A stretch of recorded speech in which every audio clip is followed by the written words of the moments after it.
Hello and welcome to my channel. If you are new here, my name is Sophia. I'm an artist and you can find me at Sophia Crab on Instagram to see my work and to follow along on my journey. I normally post videos regarding my creative life in the areas of art, music, writing, but every now and then I'm gonna want to make a video talking about books because I am the biggest book nerd. That is what today's video is going to be, is just me popping on here to talk about my absolute favorite book genre, which is memoir. Memoir is my favorite genre because I love the human story. What I find with memoir is there's usually a lesson embedded in the story and it reads like a novel, but it's true. It's a true story, and so I feel like I'm actually learning about this world and this reality that I live in by just like eating up people's stories. Sometimes I have a problem reading novels. I get halfway through and then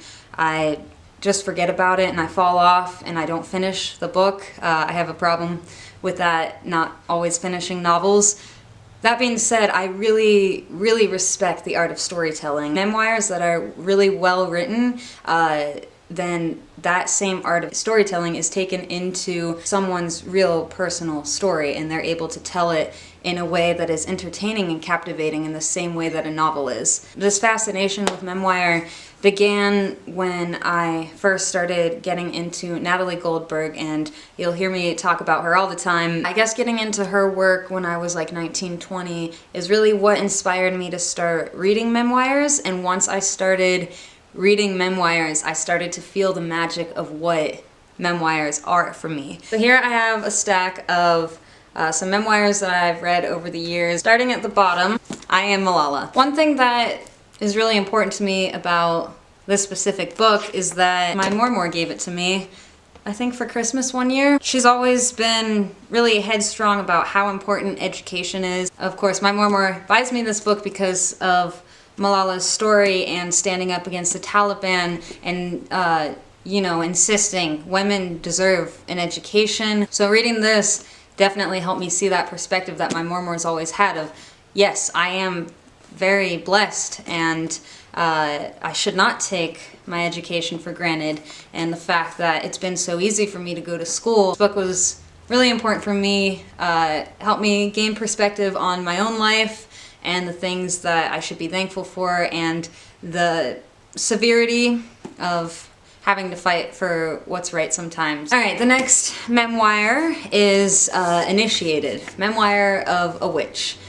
This is one that my mom gave to me after she read it. She was like, you should read this. I was like, okay, I'll read it. Honestly, at first, I thought this book was a little bit silly because sometimes, you know,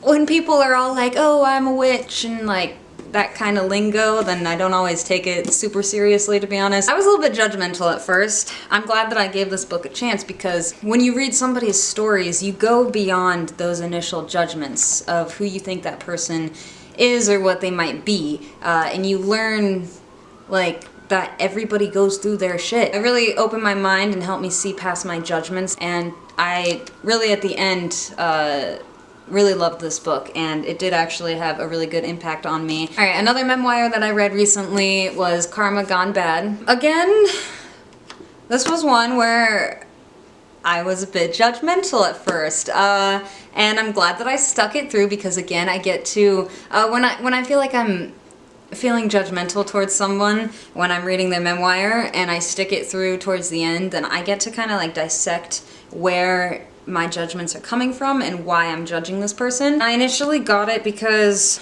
the author, Jenny Feldon, she moved to India with her husband. He got like a job over there and so they moved. She had so many expectations of what it meant to live in India and how that was gonna be such a glamorous thing, but she actually wasn't prepared for the cultural difference and the culture shock that was in store for her. So I just thought that it would be a relatable story because of my experiences going to Nepal when I was 18, but actually her story ended up being very different from mine. I'll be honest, I was being judgmental because of like the Starbucks city girl in like a dirty country and like, you know, little princess attitude towards everything, because when I went traveling I honestly wasn't like that very much. Like I was in some ways, definitely, but for the most part when I go traveling I get wild. I'm like, I'm doing it in the squat toilet. I don't need a shower for a week. Like I get wild, and I do really surrender to the experience. So that, I guess, egotistical aspect of myself that thinks that I'm such a good traveler and I'm not a pansy little princess, that was me pushing judgments onto somebody else's story. But actually she ended up coming back to America and then realizing that she wanted to go back to India, and then going back to India with new perspectives. And the way that her story turned around and the way that she was able to then appreciate Indian culture, I did relate with that in the end. I thought that it was a beautiful story of changing perspective. I love those kinds of books that help me see my judgmental faults and help me change my perspective and respect someone else for their differences, and a story that challenges me and helps me look into myself and look into the way that I think and the way that I perceive someone else's story. By the time I was done with this, I loved her, and it was the same kind of situation with Initiated, where I was like, I'm so glad I stuck it through to read this person's entire story. Long Quiet Highway, Waking Up in America, Natalie Goldberg. When I first got into Natalie Goldberg, I was so fascinated with her, I had to read her memoir, and I wanted to get to know who she was. And this memoir was just, it's so close to my heart, okay? This memoir is mainly about the part in her life where she studied with a Zen master in, was it Minneapolis, for a portion of her life, and it really just helped me see the way that she integrated Zen practice into her writing. I really loved to see the background and the way that her philosophy is developed. This is the book that I'm currently reading right now. One of 8 books that I'm reading right now. The only memoir that I'm reading right now though. Just Kids by Patti Smith. And I just got this for Christmas from my cousin. I unwrapped this book for Christmas and I'm like, yay, who's Patti Smith? And he was shocked to know that I didn't know who Patti Smith is. Anyways, so now I am 130 pages in, and I have looked up Patti Smith, and I have listened to some of her music, and I know who she is now, okay? Her writing is amazing. Whew. It's one where like you start reading and you're like, you're sucked in. And you're like, how did I just read 20 pages of that? Oh my gosh, what time is it? I feel like I'm there with her. Like she's really good at capturing the imagery of what it was like to live in Brooklyn in the late 1960s. Patti Smith and Robert Mapplethorpe? What was his name? I should know his name. Yeah, Mapplethorpe. Robert Mapplethorpe. They were together and living in Brooklyn in the late 1960s, and it's just so crazy to see how different the world was when that wasn't even that long ago. She talks about nights where, you know, they would just turn on their favorite record and talk and draw all night long and just listen to the same record on repeat. And I guess that's just like, as someone who's grown up in the technological age, it's like we don't do that anymore. We have TV and we have Spotify, and we don't have to listen to the same record again and again. And it's not that same thing of like really appreciating the way that like one specific album can impact your life, the way that it feels when you listen to the same album again and again, and how like special your record player is, that device that gives you the ability to listen to music. And now I feel like we kind of take that for granted. Now we watch TV every night, at least, you know, the majority of us do. I definitely do sometimes. And that takes away from, like, in the past, really not that long ago, when you didn't have TV, you're hanging out with the people who are in your life, the people you live with, and you're having real conversations, and the nighttime is spent, you know, together, and not with that screen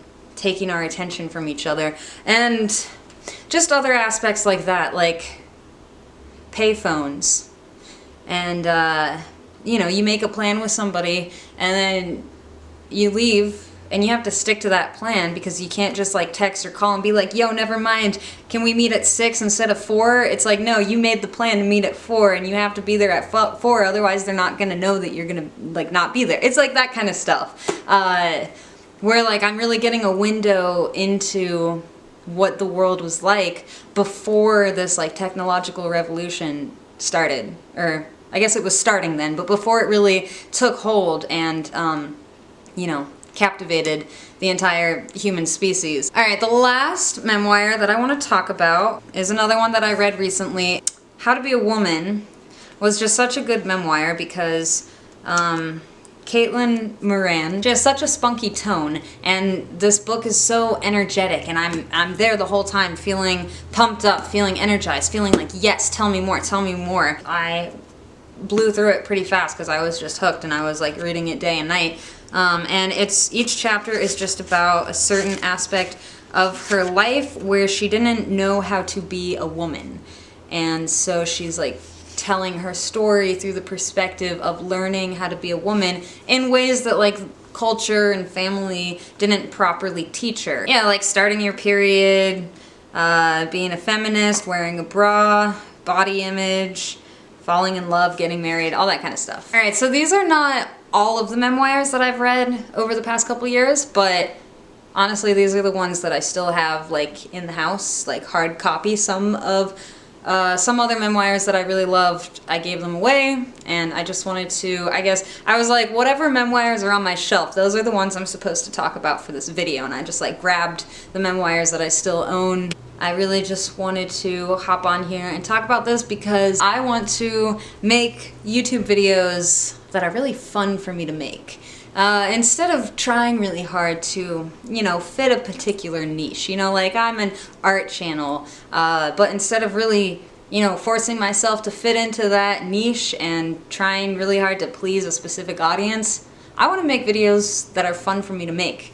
And honestly, it's really fun for me to talk about books. So on this subject of memoirs, as much as I love to constantly be reading people's stories, I also am a very big advocate for writing memoir. No matter who you are, you have a story to tell, and whether or not you write a memoir that becomes a bestseller, that's not necessarily the point in telling your story. We can always find interest in someone's story because it is either going to be similar to ours or vastly different from ours, and either direction there, to me, is fascinating. It's like, if I read someone's story and it's so similar to mine, then I feel like, okay, I relate to this. But then if someone's story is so incredibly vastly different from mine, then again, I'm just like, wow, the world is so diverse. What is my little life? If you made it all the way through this video, thank you so much. Maybe if you're also a book lover, you can comment your favorite memoir down below, because again, I'm always looking for new reads. Or maybe just give me a thumbs up, or maybe just subscribe. Thank you again for watching, and I'll see you in the next video. Bye. Books on a shelf, I can feel the magic. Pages turn